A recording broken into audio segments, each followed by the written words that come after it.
All right, let's take you back now to one of our leading stories. FlySafair says it has implemented measures to minimize disruptions due to the ongoing pilot strike.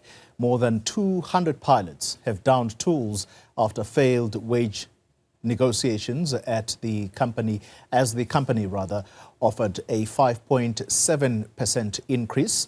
Joining me now is FlySafair's Chief Marketing Officer, Kirby Gordon. Kirby, good evening to you. Thanks for your time.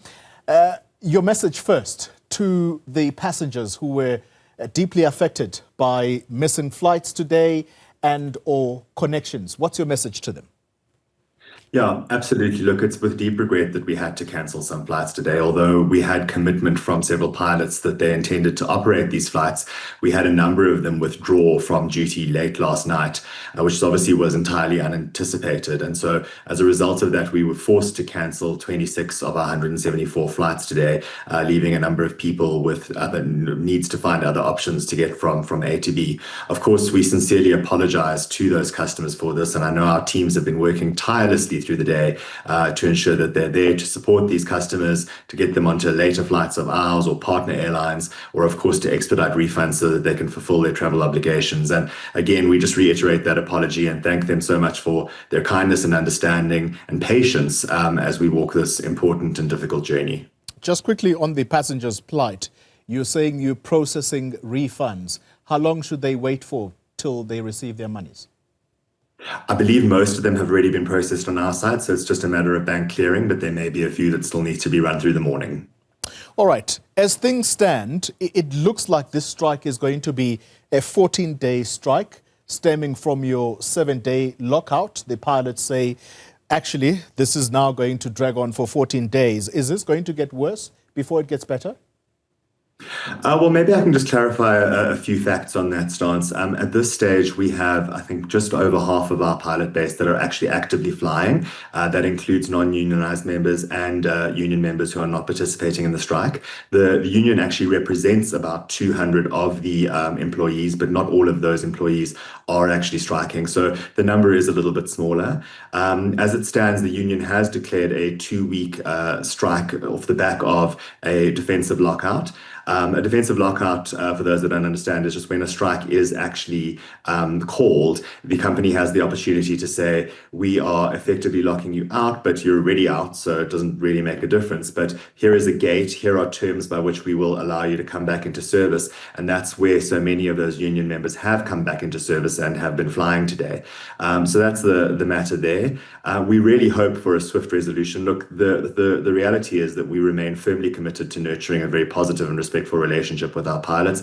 They're an important part of our workforce. We have to acknowledge that this has, of course, reached a really advanced stage in the negotiation framework that is afforded to both of the parties. But our ultimate objective is to seek a long-lasting agreement with our pilots that recognizes the vital role that they play and that ensures fairness and a competitive remuneration in the long run. Kirby, there's something that I'm not getting from you, and perhaps you can clear that up. You have in total 310 pilots.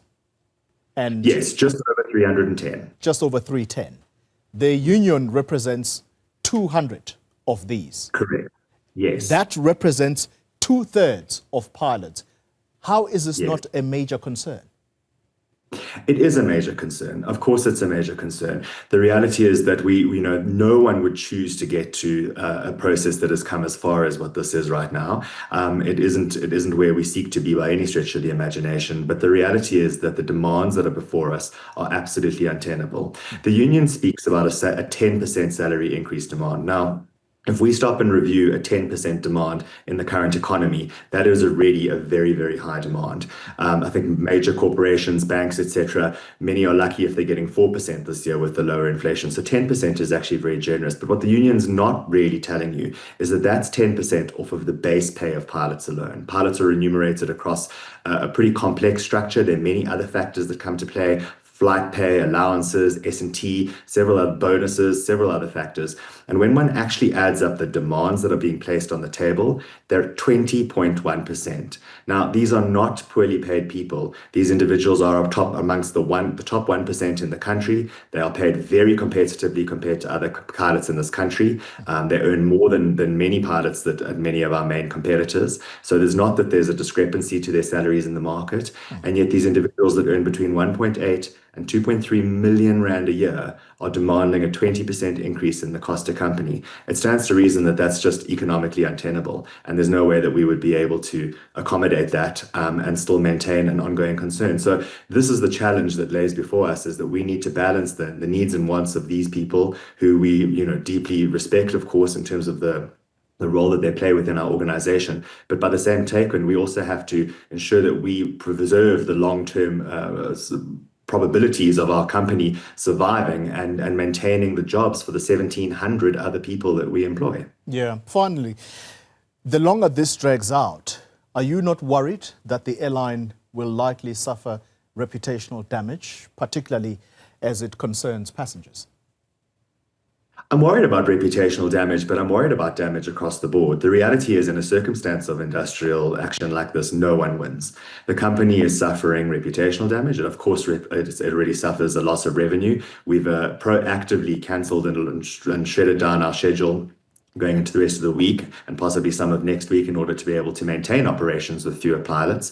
Beyond that, there are, of course, customers that are stuck. There are individuals today that couldn't get from A to B, that were going on much needed holidays or attending job interviews or seeking to be with loved ones. And equally, there are pilots sitting at home not earning 60,000 Rand this week for their services. So at the end of the day, absolutely nobody wins in this circumstance. We'll talk to you again, hopefully, in the not-too-distant future. Thank you very much. Kirby Gordon is the Chief Marketing Officer at FlySafair.